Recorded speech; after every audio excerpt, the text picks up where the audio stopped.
Sa video nito tatalakayin natin ang apat na bagong modelo ng Mitsubishi dito sa bansa. Kaya naman kung naghahanap ka ng pampamilyang sasakyan, yung matibay na klase at tatagal, matipid kumonsumo at may malakas na makina, baka makatulong sa iyong video nito. Ang mga bagong apat na modelong ito ng Japanese brand na inilabas ngayong taon lamang na siguradong magugustuhan mo. Ang kabuang detalye at mga nilalaman kasama ng mga presyo nito ay alamin natin. Pero bago yun, syempre kung bago ka lamang po dito sa aking channel, baka naman kabihin po na like, subscribe button pati ng notification bell para naman ma-update lagi sa mga video na gagawin ko pa. Alright, simulan na natin to!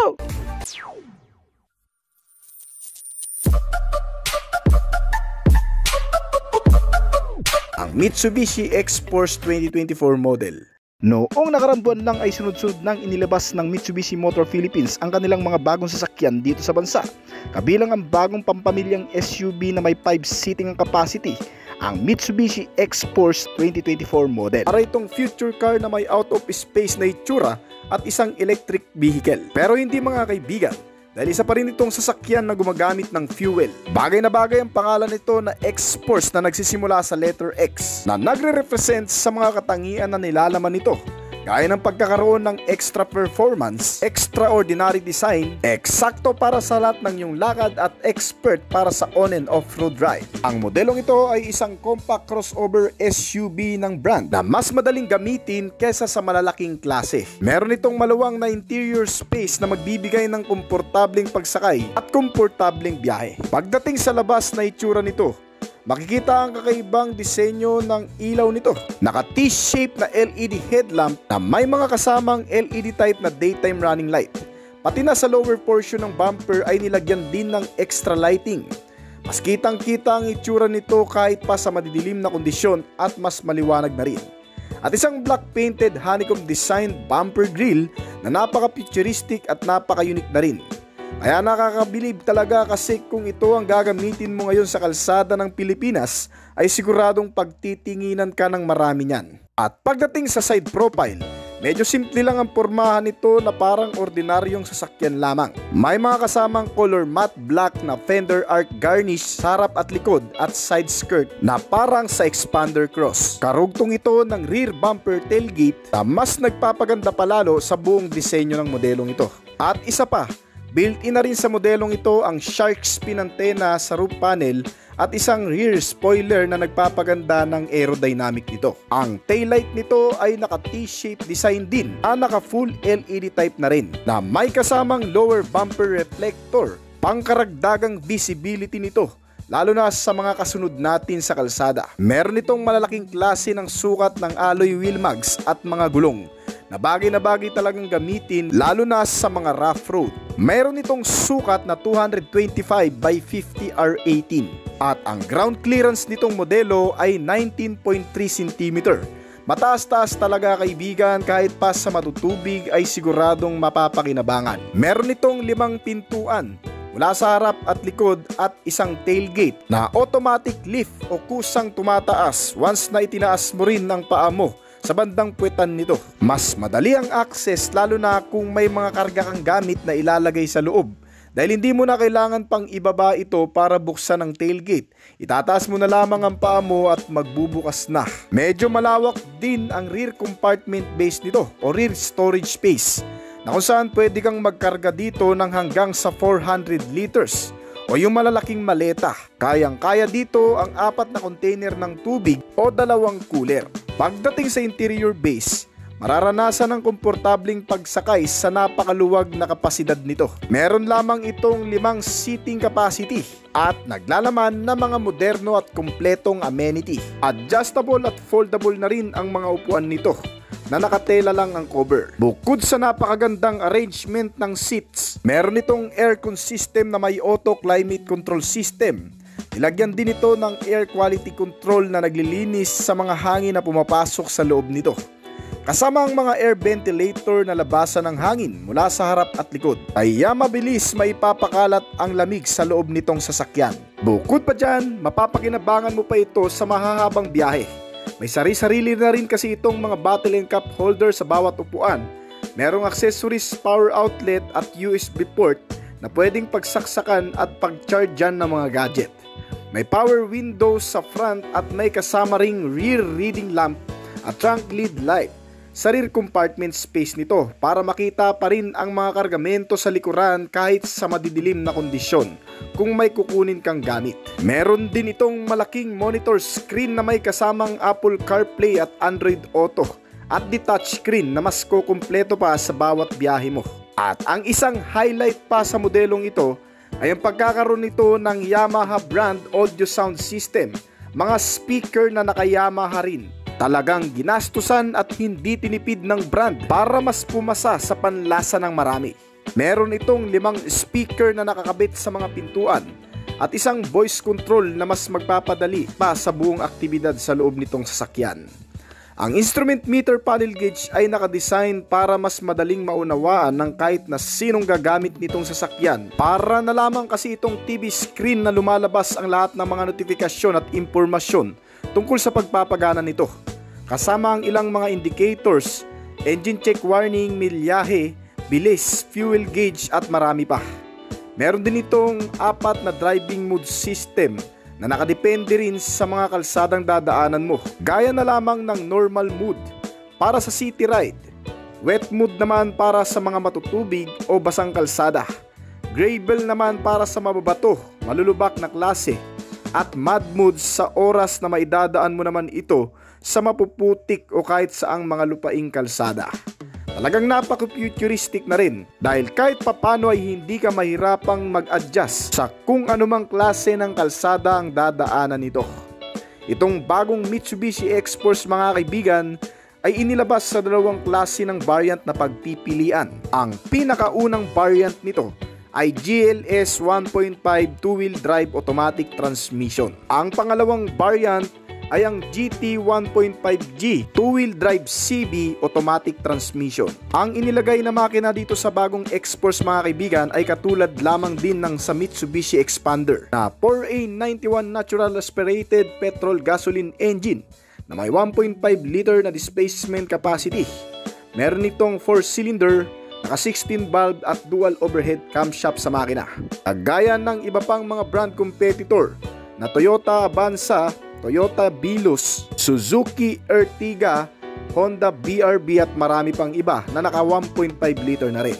Ang transmission type naman nitong bagong Mitsubishi X-Force ay naka continuously variable transmission na rin o automatic type na klase na kung saan nagpapaganda ng fuel economy at nagpapalakas na rin ng performance nito. Kaya nitong gumawa ng maximum output na 103 horsepower sa kada 6,000 revolution per minute at 141 Nm ng torque sa kada 4,000 RPM. Ang bilis nito ay tiyak na halos kapantay lamang din siguro ng Mitsubishi Expander na may 170 km/h. Meron itong fuel tank capacity na 42 liters at kumukonsumo ng 20 to 24 km/l. Hindi pa yan ang tamang dami ng langis na nakaya nitong tipirin dahil depende pa rin yan sa makakagamit at sa pipiga ng kanyang accelerator. Dahil ayon na rin sa Mitsubishi Motors, isa daw ito sa matipid na klase sa kanilang mga modelo. Tiyak na magugustuhan mo talaga ito, lalo na kung gagamitin mo lamang itong pang-service at nasa loob ka ng syudad. Bukod pa dyan mga kaibigan, meron din itong mga panalong safety and security features na nakapaloob sa modelong ito. Unang-una, meron itong kasamang tire pressure monitoring. Malalaman mo dito kung dapat bang dagdagan ng hangin ang gulong nito o kulang na ba ito bago pa tayo tumakbo ng mabilis. Ito mo rin malalaman kung dapat bang kargahan ng mas mabibigat na gamit o bagay itong modelo para nang sa ganon ay makakargahan mo ng tama at eksaktong dami ng hangin ang gulong nito. Meron din itong speed sensing door lock. Automatic nagsasara at naglalak ang mga pintuan nito sa oras na mabit nito ang bilis na 20 km/h. Kasama dyan ang pagkakaroon nito ng Hill Start Assist Control System na tumutulong para sa mga paahon na safety features, lalo na kung gagamitin mo ito sa Tagaytay at Baguio ay mapapakinabangan mo talaga ang Hill Start Assist Control System nito. Isa pang safety features na meron sa bagong modelong ito ay ang pagkakaroon ng parking assistant na safety features para sa ligtas at maayos na pagpapark gaya ng front and rear parking sensor. May mga kasamang rear camera para mas maaalalayan mo ng maigi ang pagpapaatras lalo na sa mga masisikip na parkingan. Sinamahan din ito ng blind spot monitoring system. Magagamit mo ito sa mga biglaan. For example na lang, magpapalit o lilipat ka ng linya. Aalalayan ka nitong maigi para nang sa ganun ay makikita mo kung may paparating na sasakyan mula sa likuran bago ka mag-overtaking. Nilagyan din ito ng traction control system na para naman magagamit natin sa mga off-road ride na nagsasaayos sa bawat ikot ng gulong nito sa front and rear. Dahil dito ay walang tendensing madulas o madisgrasya o makrash itong sasakyan sa mga hindi pantay-pantay na daanan. Sinamahan din ito ng Vehicle Stability Control System. Mai-maintain nito ang maayos na maneuver kahit sa anong klase ng kalsada pa. Kasama sa ilang mga basic na particular safety features nito ay ang pagkakaroon nito ng mga airbags sa driver and passenger seats. Meron din itong mga seat belt sa kada upuan at sinamahan pa ng crash sensor, front and side impact beams para hindi lubos na mapuruhan ang mga occupants o mga pasahero nito kung magkakaroon man ng matinding banggaan. Sinamahan din ito ng anti-lock braking system na nagpe-prevent sa mahigpit na kapit ng gulong kapag bigla mo itong naipreno sa mga hindi inaasahang pagkakataon. Sinamahan pa ito ng electronic brake distributor na nagpapalakas pa ng kapit ng brake. Mas magagamit mo ito sa mga pababang kalsada lalo na kung ikaw ay may kargang mabibigat. Pagkatapos niyan, nilagyan din ito ng brake assist na para mag-assist o mag-suporta rin sa pagkapit ng braking system nito. At bukod pa dyan, meron din itong security features gaya ng pagkakaroon nito ng engine immobilizer system na hindi basta-bastang mapapagana o magpapastart ang makina nito kahit gamitan pa ng electrical procedure o traditional way ng pagpapaandar. Sinamahan pa ito ng power door lock at central locking. Hindi naman basta-bastang mabubuksan ng pintuan kahit gamitan mo pa ng tools yan. At nilagyan din ng anti-theft alarm at anti-theft device na tumutulong din para maiwasan makarnap o magalaw ng kahit na sinong magtatangka dito sa modelong ito. Ang Mitsubishi X-Force ay nilagyan din ng matitibay na klase ng suspensions sa front and rear para mas maging balanse, hindi matagtag at komportable ang pagsakay. Ang suspensions na ginamit dito sa front ay isang MacPherson strut na may mga kasamang malalaking coil spring at shock absorber. Nagbibigay dito ng magandang bounce lalo na kung may dadaan mo ito sa mga mahahams. Meron din itong torsion beam rear suspension na sumusuporta din sa magandang pagtalbog ng mga suspensions nito sa malulubak. Ang mga brakes naman nito sa front and rear ay pareho ng naka-disc type. Naka-ventilated disc sa front at ordinary disc type naman sa rear. Nagbibigay dito ng pinakapangunahing safety features natin, lalo na kung biglaan nating ihihinto ito para hindi mabangga. At panigurado mga kaibigan, ang handling na manubela nito o maneuver ay halos katulad lamang din ng Mitsubishi Expander. Hindi ganun kabigat dahil hindi rin naman ito ganun kalaki na klase. Ang maganda pa dito, ang steering type nito ay naka-electric power na rin. Kaya madali at magaang ang handling talaga. Meron din itong adjustable steering column at naka-rack and pinion. Pagdating naman sa dimension, meron itong haba na 439 cm at kabuuang lapad na 181 cm.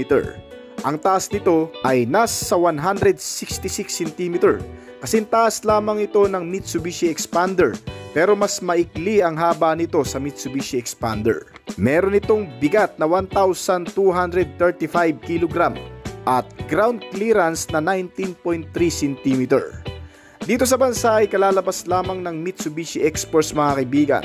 Kung gusto nyong malaman ng iba pang detalye tungkol sa presyo nito, pwede nyo akong i-PM o i-message sa aking Facebook page o Oblis Collection para malaman na rin natin kung magkano ang magiging monthly at down payment kung sakaling ipapasok mo sa hulugan.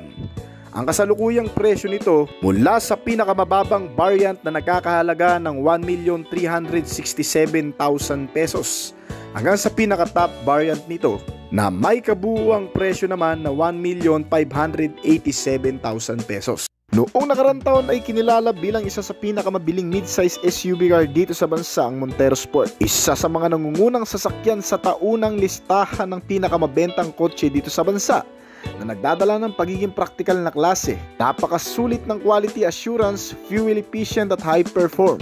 Isang SUV car na may pagmamalaki mo sa iba pang mga brand competitor. Dahil bukod sa matibay na klase, makakabili ka nito sa pinakamurang halaga na 1,568,000 pesos lamang. Ang modelong ito ay nagmula sa Japanese brand automaker kaya subukang bawat nilalaman. Kahit saan mo man isabak ay talagang mapagkakatiwalaan. Gaya ng off-road ride, city ride, long ride at racing ang Montero Sport ay hindi magpapauli sa bagay na yan. Lalo pat kamakailan lang ay inilabas ng pinakabagong update ng modelong ito, ang 2025 model Montero Sport, na nasa Pilipinas na ngayon. Sa unang tingin, wala kang masyadong mapapansin na pagbabago pagdating sa external na disenyo nito, kaibigan. Aliban sa mga bagong gulong na may bagong alloy wheel max, bagong front radiator grille at under bumper grille, ay mas lumabas ang pagiging sopistikado at sporty looking na disenyo nito sa bagong pag-re-update ngayon. Itong bagong Montero Sport 2025 model ay meron ding 4 na klase ng variant na pagpipilian ngayon. Mula sa standard variant na tinatawag na GLX 2-wheel drive manual transmission, ang GLS 2-wheel drive automatic transmission, at ang Black Series 2-wheel drive automatic transmission, at ang pinaka-top variant na Black Series 4-wheel drive automatic transmission. Itong nasa video natin ngayon mga kaibigan ay ang GLS variant nito, 2-wheel drive automatic transmission. At mula dito sa harapan, makikita pa rin ang signature na disenyo nito na front fascia. May bagong itsura nga lang ang grille radiator dito, pero ganun pa rin naman ang ilang pang mga detalye nito. Ang mga ilaw nitong modelo ay naka full LED type na, gaya ng mga headlamp. Naka LED type na rin ang daytime running light at naka-LED type na din ang fog lamp. Maging ang rear combination lamp nito ay mga naka-LED type na rin. Meron itong reflectorized sa likuran for additional visibility at meron din itong built-in shark fin antenna. Sa bawat magkabilang gilid ay nilagyan ito ng mahahabang side step board para sa madaling access ng pagsakay. Pagdating sa mga gulong, hindi ko alam kung ang iba sa atin ay nagagandahan sa disenyo nito ngayon. Para kasi itong ordinary or old stock na disenyo ng alloy wheel max. Pero magandang klase naman ng gulong nito. Dunlop brand ang inilagay dito na may kabuuang sukat na 265 by 60R18.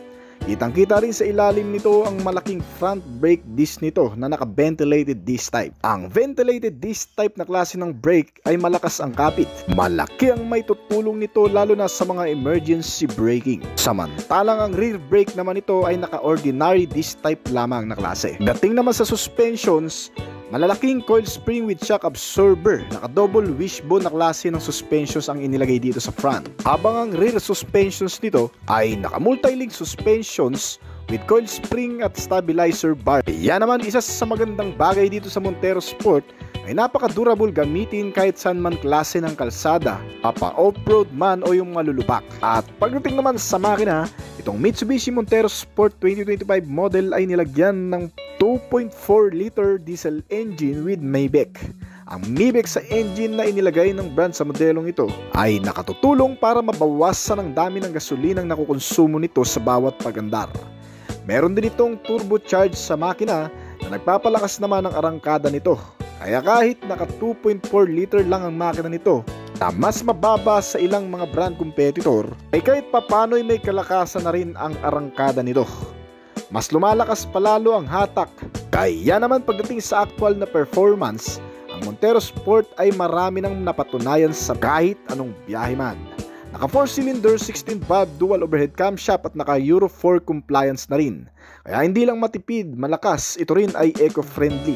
Kahit na naka-diesel ang engine, ay malinis na rin ang usok nito na lumalabas sa tambutso. Pagdating naman sa transmission, itong Mitsubishi Montero Sport ay naka-automatic at may 8-speed na variable gear shifting. Maliban sa GLX variant nito, na naka-manual transmission at may 6-speed gear shifting lamang. Pagdating sa performance, ito ay nakagagawa ng maximum output na 179 horsepower at 430 Nm ng torque. Ang pinakamabilis na tinakbo nito ay umaabot ng 175 to 180 km/h. Itong Mitsubishi Montero Sport GLS variant ay may automatic liftgate opening na rin, na kung saan itataas mo lamang ang paa mo dito sa may bandang puwetan ay automatic nang tataas ang tailgate nito. Meron itong mga bumper reflector na bagong disenyo at mga rear bumper sensor sa likuran na makikita. Pagdating sa interior, ang mga upuan nito ay naka-leather seat cover na rin. Sa third row seats, meron pang 2 tao ang upuan, pero ang iba pinagkakasyang 3 katao dito, depende sa laki. Meron itong sariling headrest, mga seat belt,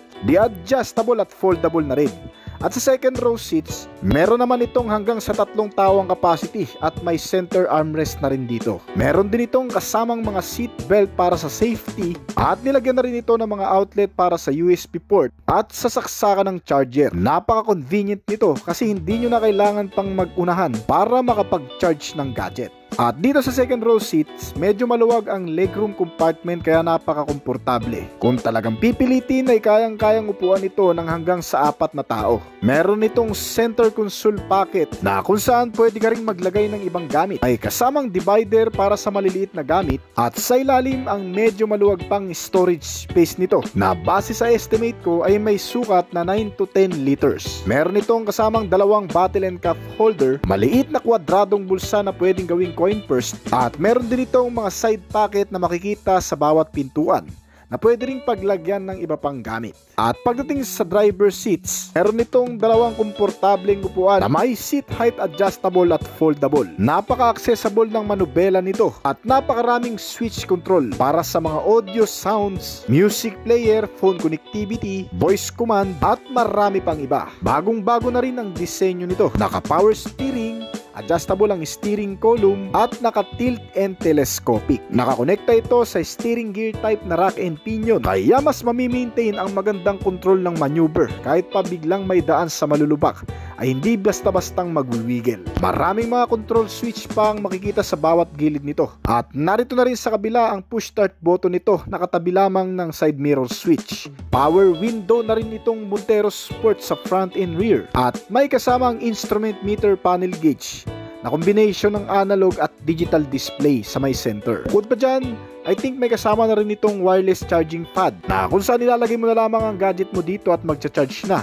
Meron din itong kasamang USB 4 charging, accessories power outlet at HDMI port. Ito ay magagamit mo lalo na kung may mga gusto kang i-connect na gadget na gusto mo makita sa mismong screen ng infotainment system nito. Narito na rin sa ibaba ang aircon switch. Meron na rin itong auto climate control system na kasama. At pagkatapos nyan, meron itong malaking TV screen na may kabuuang sukat na 8 inches na may connection sa Apple CarPlay at Android Auto. Sinamahan pa ito ng Bluetooth connectivity, mga speakers sa front and rear na may 6 na kabuuang bilang. Bukod pa dyan, itong passenger seat ay mayroong glove box compartment na pwedeng paglagyan ng ibang gamit, mahalagang papeles at mga documents. Meron din itong vanity mirror, sunshade visor at marami pang iba. Ang Mitsubishi Montero Sport 2025 model ay may fuel tank capacity na 68 liters. Meron itong mas matipid na fuel consumption ngayon na 14 to 16 km per liter. Meron din itong sterilized air con blower na tinatawag namang Nano X technology, na kung saan ay naglilinis naman ng mga hangin na pumapasok sa loob nitong sasakyan. Kaya nitong alisin ang anumang virus, pati na rin ang bad odor o malalansang amoy sa loob nito. Marirefresh ang hangin at gaganda ang amoy.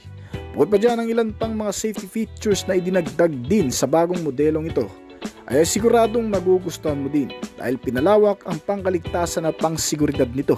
Nilagyan ito ng bagong safety sense ng Mitsubishi na tinatawag na Diamond Sense. Kalakip nito ang all-rounded safety measure ng sasakyan nito. Para nang sa ganun, kahit anong biyahe, kalsada man o umuulan na panahon ay makakampante tayong gamitin itong bagong modelo ng Mitsubishi Montero Sport Elite. Ang ilan sa mga sistemang inilagay dito ay bagong side mirror na nakalagay ang blind spot monitoring system. Sensor nito Dahil dito ay makakaiwas tayo sa pagbangga ng mga sasakyan biglang sumisingit kaya ng mga motorsiklo, bisikleta at ibang mga vehicle pa. Meron din itong lane change assistance system na sumusuporta naman sa tuwing sa oras na tayo ay magpapalit-palit ng linya o direksyon. Dahil dito ay hindi tayo makakasagi o makakabangga ng mga kasabay natin sa highway. Sinamahan din ito ng forward collision warning system na nagpapataas ng safety measure at upang mabawasan na rin ang anumang magaganap na banggaan sa sistemang ito. Meron din itong bagong Montero Sport Elite na mas pinagandang rear cross traffic alert system na meron na rin sa dati, na magagamit naman sa mga pagpapatras lalo na kung galing sa pagpapark itong sasakyan. Dahil dito kung sakaling may darating na sasakyan sa likuran habang tayo ay nagpapatras, kusa itong hihinto once na ma-detect na paparating na ang ibang sasakyan sa likod nito. Kahit hindi natin ito nakikita, may iwasan maatrasan o mabangga nito ang mga pasahero o sasakyan sa likuran. Meron din itong bagong safety features na tinatawag namang ultrasonic misacceleration mitigation system. Ang function naman ng sistemang ito, once na natapakan natin ng hindi sinasadya ang accelerator pedal, ay hindi basta-bastang gaganang makina o kaya naman ay biglang titigil din. Dahil dito ay magiging ligtas din tayo lalo na kung aksidenteng natapakan natin ang accelerator pedal nito. Bukod pa dyan, narito pa rin ang ilang mga particular safety features nitong modelo kaya ng hill start assist control system at downhill assist na mapapakinabangan naman natin lalo na sa mga paahon o kaya pababang kalsada. Nililimitahan nito ang bilis ng sasakyan lalo na sa pababang kalsada. Meron din itong engine check warning system, sign na lumalabas sa oras na nagkakaproblema ang makina nito. Dahil naman dito ay madadala kagad natin o mamomonitor ang kalagayan ng makina nitong sasakyan at madadala sa pinakamalapit na service center. Nilagyan din ito ng mga parking sensors sa harap at likod na may mga kasama ring camera sa front and rear for parking assistant at isang 360 camera view para naman makita din natin ng maigi ang buong sasakyan sa loob ng monitor screen. Meron itong day and night rear view mirror, child safety lock, ISO fixed child mounts na para naman sa mga kasama nating bata. Hindi rin nawawala ang crash sensor dito, front and side impact beams, mga airbag at seatbelt sa kada upuan. Sinamahan pa ito ng ABS o anti-lock braking system kasamang electronic brake distributor nito at isang brake assist na suporta naman sa maayos na pagpipreno. Nilagyan din ito ng magagandang suspensions kabilang ang mga naka-ventilated disc type na mga brake disc para hindi basta-bastang nag-iinit ang mga brakes at mas maging makapit palalo. Meron itong front suspension na tinatawag na double wishbone at rear suspension na multi-link. Magaling itong lumaro sa malulubak at magpa-bounce-bounce sa may mga humps. Ang steering wheel naman na inilagay dito ay sadyang may kabigatan din. Hindi ka pa sanay, pero kapag katagalan, lalo na kung mabilis ang takbo mo, ay napakagaang na lamang nitong imaniobra. Naka-power steering type at rack and pinion para hindi nagwiwigil ang mga gulong at balanse pa rin kahit maidaan sa malulubak na kalsada. Adjustable din ang steering column nito at naka-tilt and telescopic naman na klase. May kabuuang sukat ang gulong nitong Montero Sport Elite na 265 by 60 R18.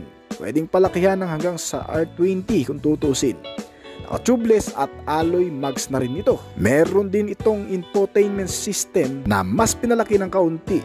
Siguro nasa 9-inch na ito. At may kasama pa ring Apple CarPlay at Android Auto. Nilagyan pa rin ito ng 6 na pirasong speaker sa front and rear na mga pintuan at sa likurang bahagi ng mga upuan.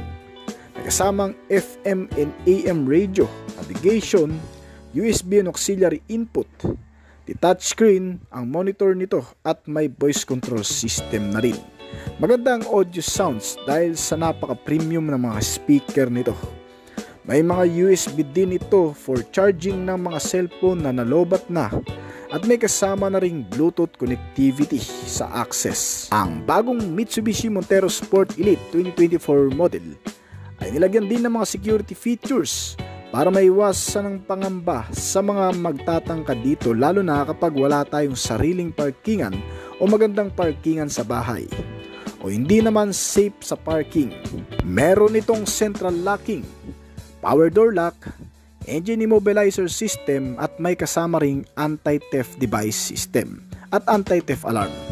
Ang dimension o kabuuang sukat nito ay hindi nalalayo sa previous model na narito sa bansa. Meron nitong haba na 4,825mm at taas na 1,835mm.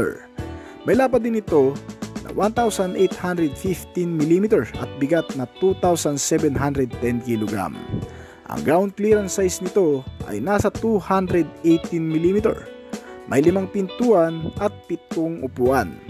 Bagong Mitsubishi Montero Sport 2025 model ay tiyak na mas magugustuhan mo. Kaya naman kung nagpaplano ka pa lamang bumili ngayon ng mas maganda na rin, na sigurado ka na sa bibilhin mo bago ka maglabas ng pera, ito ang isa sa maire-recommend ko sa iyong 7-seater car SUV na narito na sa Pilipinas ngayon. Nagkakahalaga ang kasalukuyang presyo nito mula sa pinakamababang variant na may presyo na 1,568,000 pesos hanggang sa pinaka-top variant nito na nagkakahalaga naman ng 2,502,000 pesos. Inilabas ng pinakabagong modelo ng Mitsubishi Motor Philippines na may high upgrade performance, modern specs and technology at may bagong design concept na tinatawag na Gravitas Dynamism.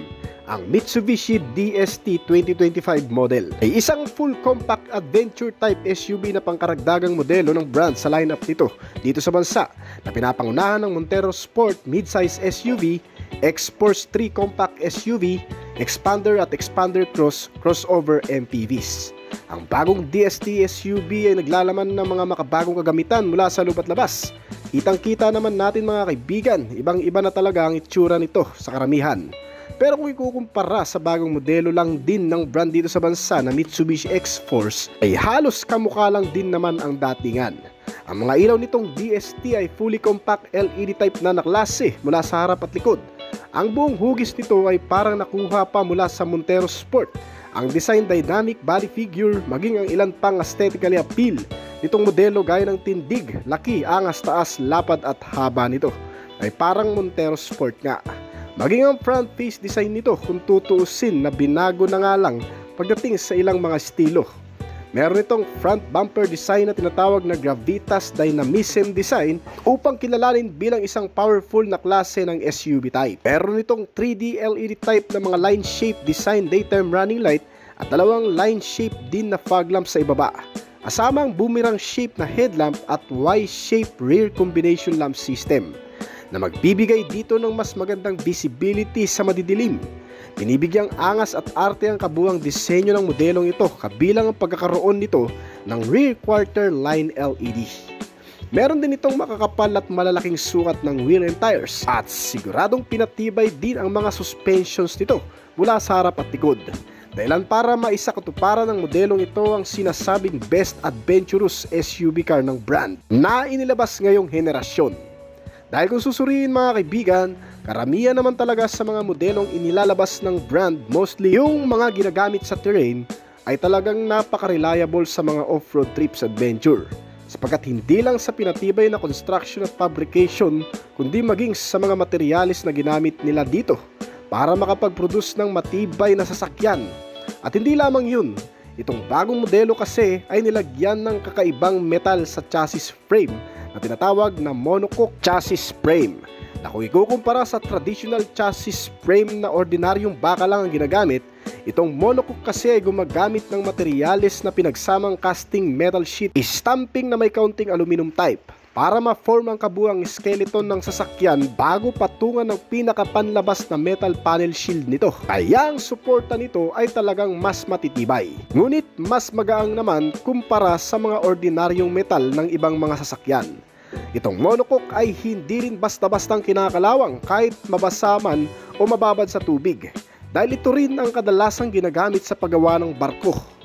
Bukod pa dyan, ang malaking pakinabang pa nito sa modelong ito ay makakapagbigay ng mas magaang na maneuver mas mai-maintain ang stability at mas mamamaximize ang capacity at reliability sa performance level. Mas tataas din ang tsansang bumilis ang takbo nito at mas lumakas, at ang pangkaragdagan ay mas maging matipid din sa fuel economy. Yan ang magandang bagay na resulta sa paggamit ng brand ng monocoque chassis frame sa bagong modelong ito. At pagdating sa interior, ang modelong ito ay nilagyan ng malawak na interior settings na may 3 rows at may 7 upuan na para sa buong pamilya. Sinamahan pa ito ng ilang mga modernong gamit para sa magandang accessibility, connectivity at functionality sa loob nitong sasakyan.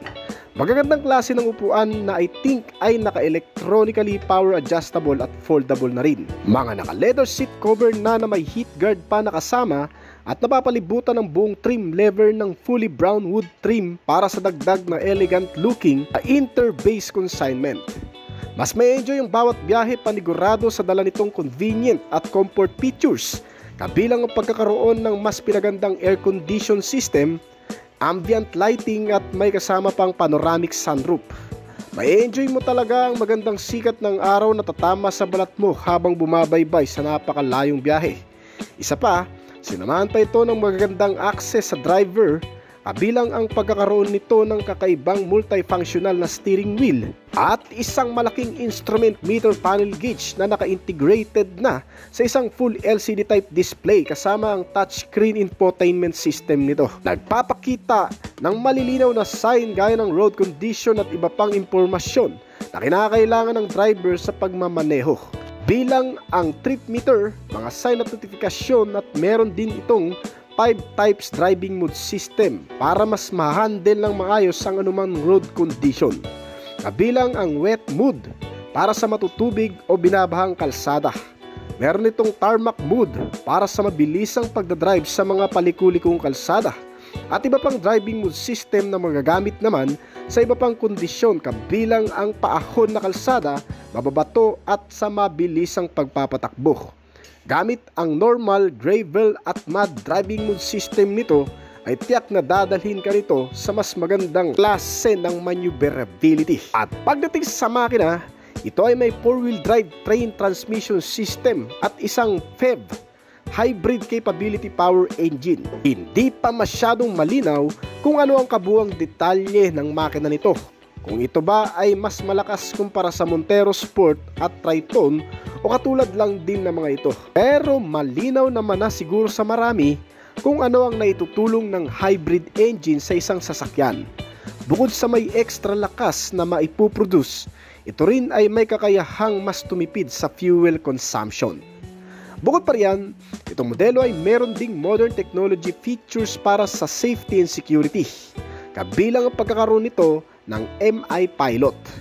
Isang safety features na kung saan pinapanatili nitong nakababad lang sa isang lane o linya ng kalsada itong sasakyan, na kung saan sinamahan ng lane tracing assistant at lane departure warning para maiwasan ng makabangga o makasagi ng ilang mga kasabayan once nalilipat ng lane o di naman kaya ay liliko, ay aalalayan ka nito sa iba pang paparating na sasakyan sa likuran.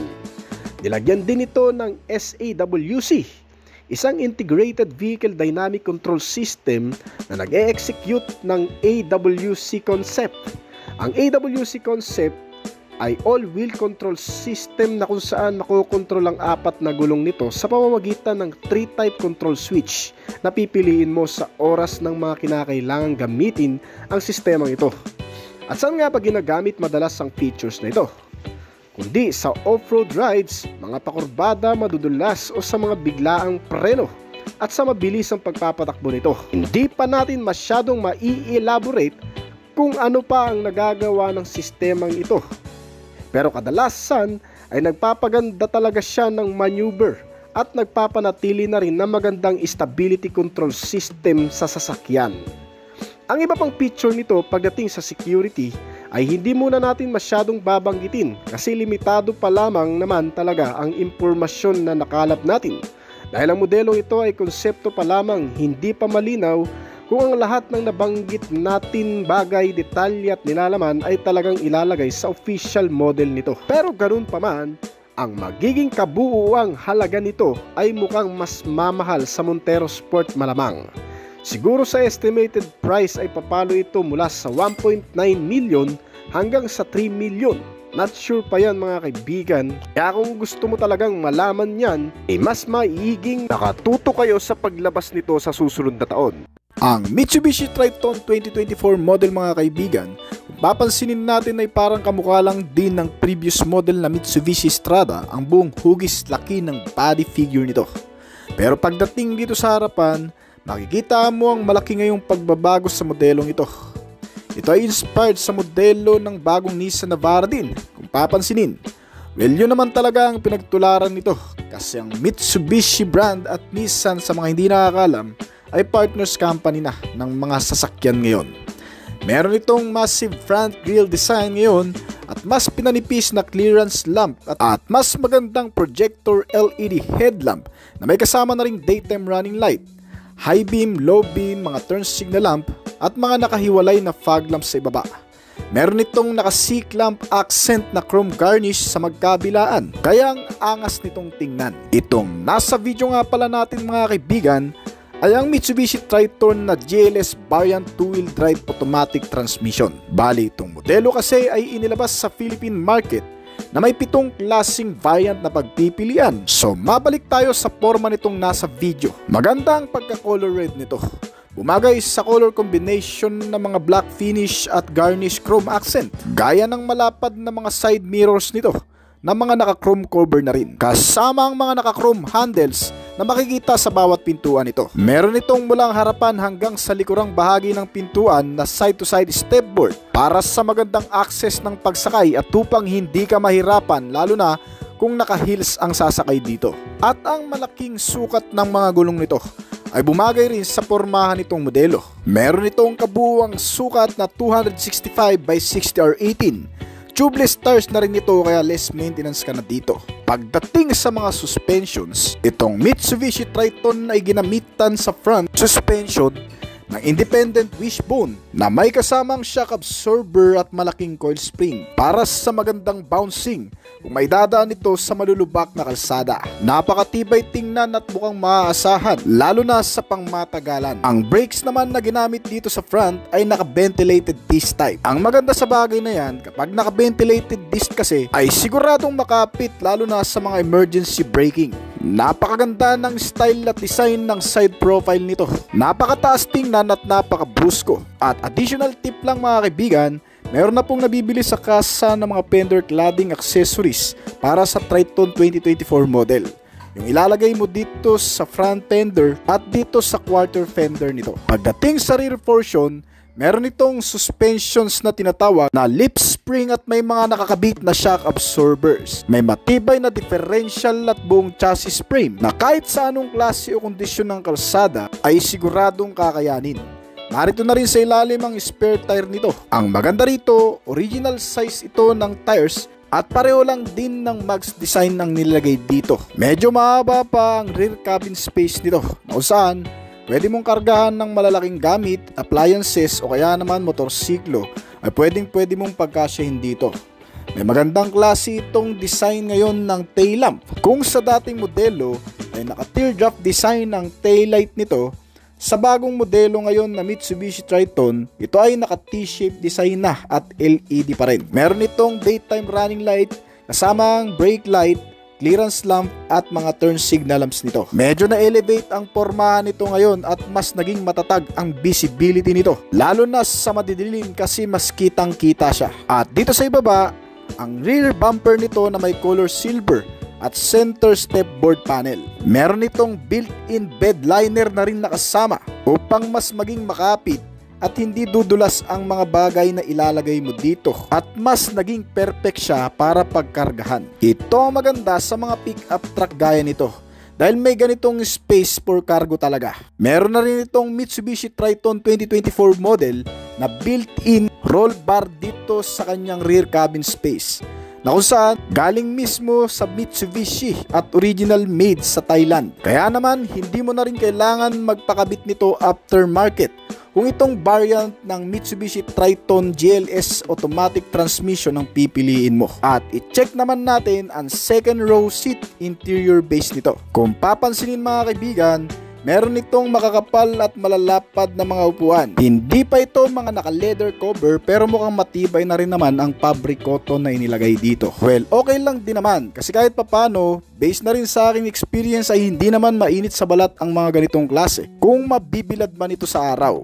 Pero pwede mo rin namang ipa-leather seat cover to aftermarket. Meron din itong center armrest. Medyo mahirap nga lang tanggalin dahil wala siyang hilaan o hawakan para maibaba mo agad. At may kasama na rin itong bottle and cup holder. Para sa mga pasahero na may hilig magkape, pwede mo ring magawa yan habang nakasakay ka dito. Iba talaga kang pakiramdam kapag bago lang ang sasakyan. Masarap gamitin at masarap sakyan.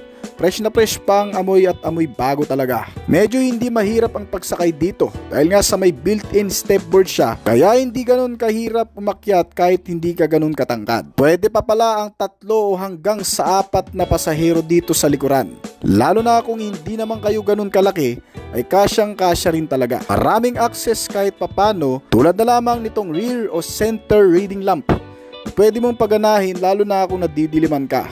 Meron na rin itong mga bulsa sa likuran ng upuan. Pwedeng paglagyan ng ilang mga gamit, bagay o mga papeles. At kasama rin sa mga features pa nito ang mga USB port charging system. Kahit mga pasahero ay ma-enjoy ang napakahabang biyahe kung may mga ganitong klaseng sistema. O saan, kapag nalobat ang gadget ay pwede mong isaksak dito para makapag-charge ka. Ang mga inner rear door handle nito ay mga naka-chrome na rin. Napaka-class ng dating at mukhang mamahaling tingnan.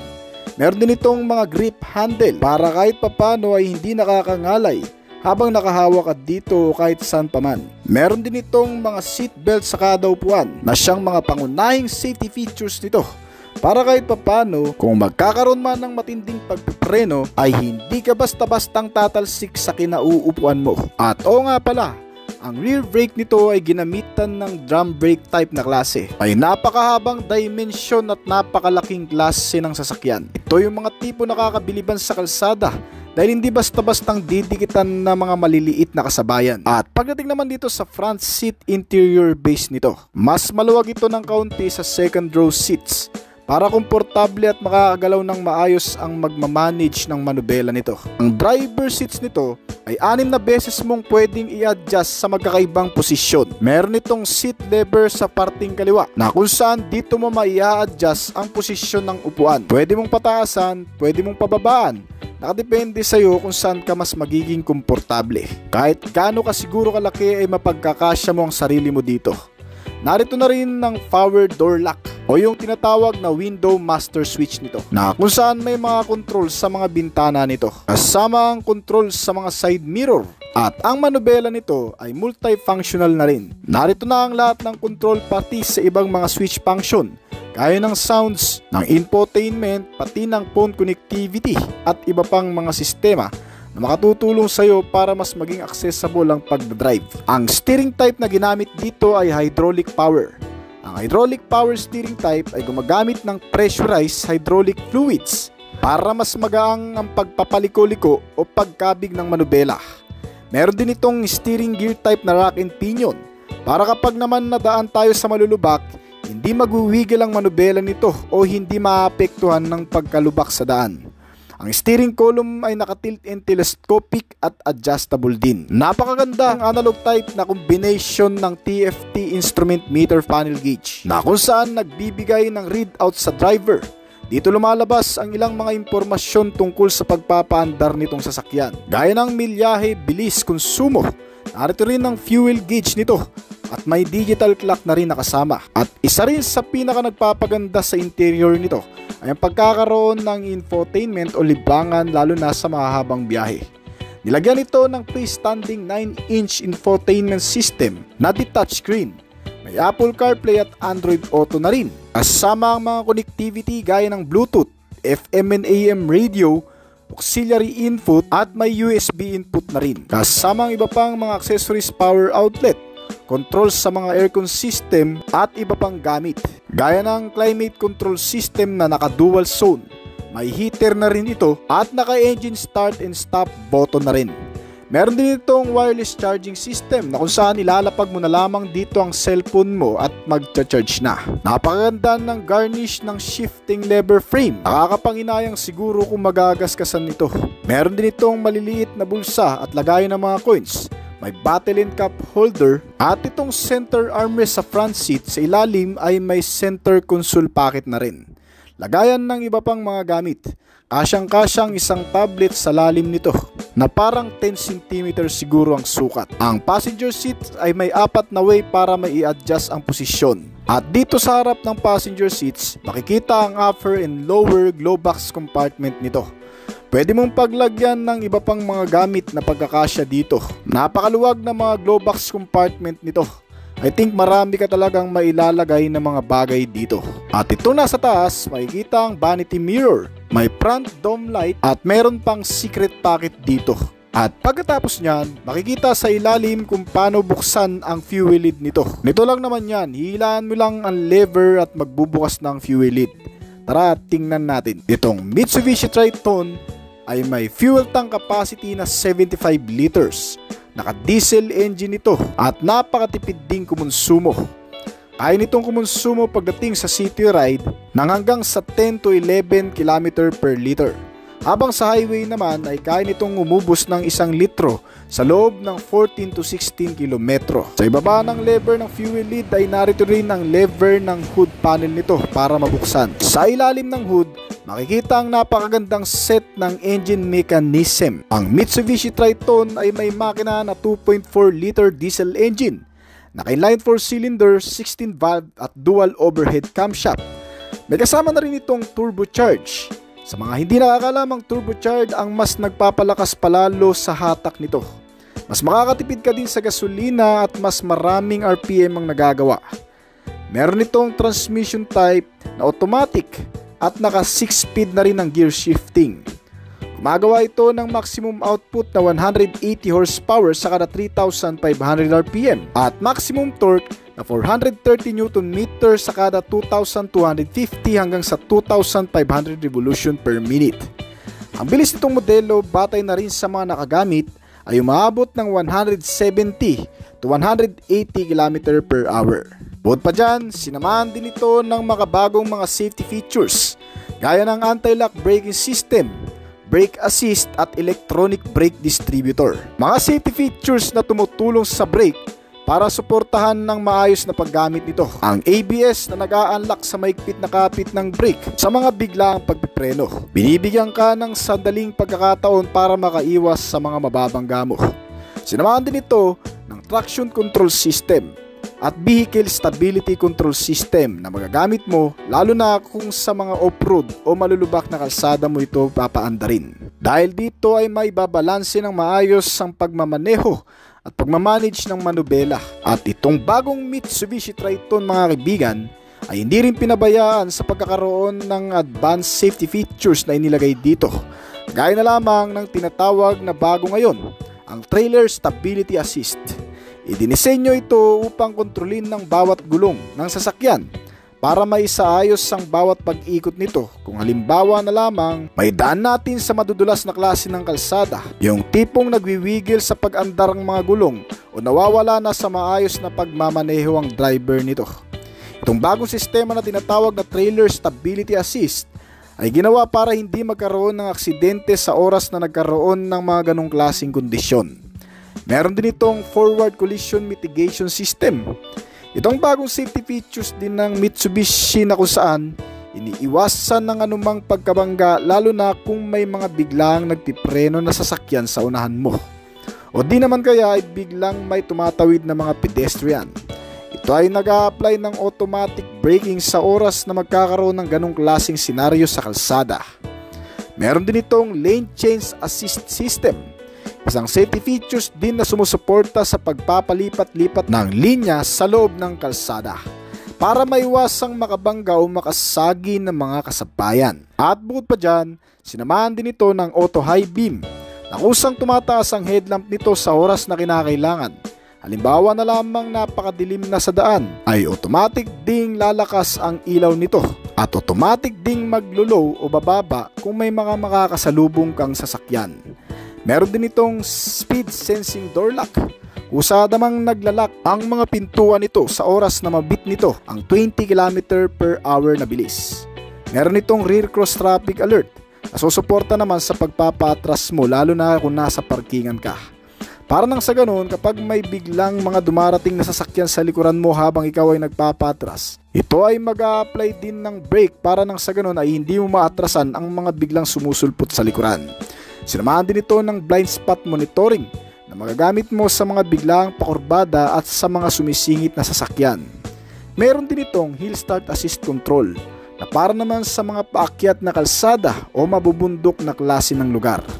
Sinamahan din ito ng engine check warning para malaman kung nagkakaroon ng aberya o malfunction ng buong sistema ng makina nito para madala natin sa pinakamalapit na service center. At isa pa, meron din itong emergency stop signal na nagpapakita ng senyales para sa ibang mga sasakyan kung magkakaroon ng biglaang paghinto sa gitna ng kalsada. Meron din itong parking safety features gaya ng parking sensor sa front and rear bumper nito. May kasamang rear camera for better parking assistant at isang 360 camera para makita ang buong kapaligiran nitong sasakyan. Lalo na kung masisikip ang lugar ay mas maganda na ring meron nito para nakikita mo kung may masasagi kang debris o ibang mga sasakyan sa paligid. At syempre para naman sa mga baby o bata nating kasama, sinamahan ito ng child safety lock para hindi basta-bastang mabuksan ang mga pintuan at ISO fixed child mounts para mas komportable ang kanilang pagsakay. Meron itong side impact beams na pumuprotekta sa anumang kolisyon upang hindi mapuruhan ang mga nakasakay dito sa loob. At may crash sensor na rin. May mga kasamang airbag sa passenger and driver seats na poprotekta sa anumang masiselang parte ng bahagi ng katawan natin kung magkakaroon ng matinding pagkabangga o pinsala nitong sasakyan. At kung napakarami ng safety features, nilagyan din ito ng maraming security features para hindi basta-bastang magalaw, mapagana o makarnap ng kahit na sinong magtatangka dito. Gaya na lamang ng pagkakaroon ito ng power door lock, central locking na mas nagpapalakas ng kapit ng mga pintuan nito. Kahit gamitan ng mga tools para mabuksan ay hindi uubra dito. Sinamahan din ito ng engine immobilizer system para naman hindi basta-bastang mapagana rin ang makina nito kahit gamitan pa ng traditional way o mga electrical procedure para paganahin ay hindi rin uubra dito. Meron din itong anti-theft alarm na tutunog na lamang kapag nasagi mo ito. Meron ding anti-theft device na kung saan matitrace at makikita natin kung saan man ito dadalhin ng magkakarnap dito. Itong Mitsubishi Triton mga kaibigan ay available na dito sa bansa. Kung may plano kang bilhin ng modelong ito o ipasok sa hulugan, pwede mo akong kontakin baka matulungan kita. Para sa kabuuang presyo mga kaibigan, itong nasa video natin ay nagkakahalaga ng 1,582,000 pesos. Depende sa branch na pagbibilhan nyo. So hanggang dito na lamang po siguro ang ating video ngayon. Kung nagustuhan mo ang topic natin yun, baka pwedeng pa-click ng like button at pa-comment na rin ang inyong opinion sa ibaba ng video na ito. Bago po tayo magtapos ay nais ko po muna magpasalamat sa mga patuloy na sumusuporta at matangkilik at nag-aabang palagi sa mga video na ina-upload natin dito sa ating channel. Maraming salamat po at shoutout po sa inyo guys. Ngayon kung bago pa lamang po dito sa aking channel, baka naman kaibigan pwede mo click ang subscribe button pati na ang notification bell para naman ma-update palagi sa mga video na gagawin ko pa. At syempre hintayin ko rin ang opinion at comment po sa baba kung may mga katanungan katungkol sa video na ito. Huwag kang mayang mag-comment kaibigan upang nang sa ganun ay masagutan ko rin mga nais mo pang malaman at makakuha rin ako ng idea mula sa iyo na magagamit ko sa aking mga susunod pang video na gagawin. This is Oblis Collection. Thank you!